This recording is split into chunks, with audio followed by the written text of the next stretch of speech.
നമസ്കാരം, അഭിലാഷ് ആട്ടയാണ്. ഒപ്പം വിസ്മയുണ്ട്, അലിൻ ജോസ് ഉണ്ട്. ഇപ്പോൾ ശ്രീകുട്ടൻ സിനിമാ താരമാണ്.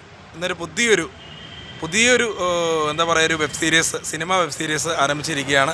10-15 നായകന്മാർ വരും അതിൽ എന്നാണ് അലിൻ ജോസ് പറയുന്നത്. അലിൻ ജോസേ, എങ്ങനെയുണ്ട് ഷൂട്ട്? എങ്ങനെയുണ്ടായിരുന്നു ഷൂട്ട്? ഇപ്പോൾ ഒരു 4 നായകന്മാരുടെ സീക്വൻസ് കഴിഞ്ഞു. ഇനിയിപ്പോൾ 5, 6, 7, 8, 9, 10, 11 എണ്ണങ്ങളില്ല. ഇതില് ഒരു കഥയെന്ന് പറയുന്നത് ഒരു കുടുംബത്ത് ശ്രീകുട്ടൻ സിനിമ മോഹിയാണ്, സംവിധാന മോഹിയാണ്.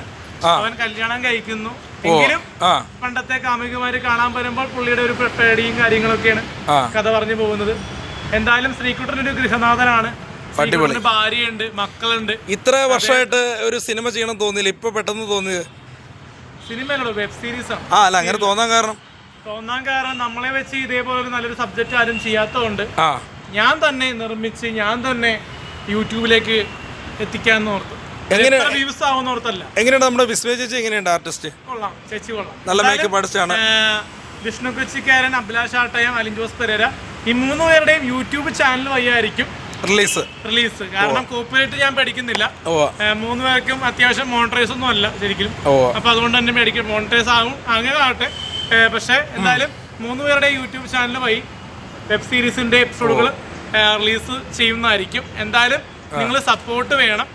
ആരൊക്കെ എന്തൊക്കെ പറഞ്ഞാലും എന്തൊക്കെ വെല്ലുവിളികൾ ഉണ്ടെങ്കിലും പുതിയ വർക്കുകൾ നിങ്ങളിലേക്ക് എത്തിച്ചിരിക്കും.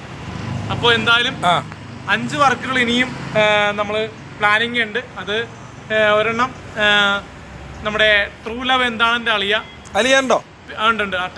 അതിലൊരു വിസ്മയ ചേച്ചിനെ ആഡ് ചെയ്യണം കേട്ടോ. വിസ്മയ ചേച്ചിനെ ആഡ് ചെയ്യണം എല്ലാത്തിലോട്ടോ. അതിനകത്തൊരു അറ്റൻഡർ പോസ്റ്റ് ഉണ്ട്.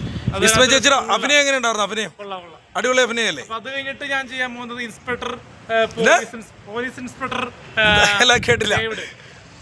Inspector David.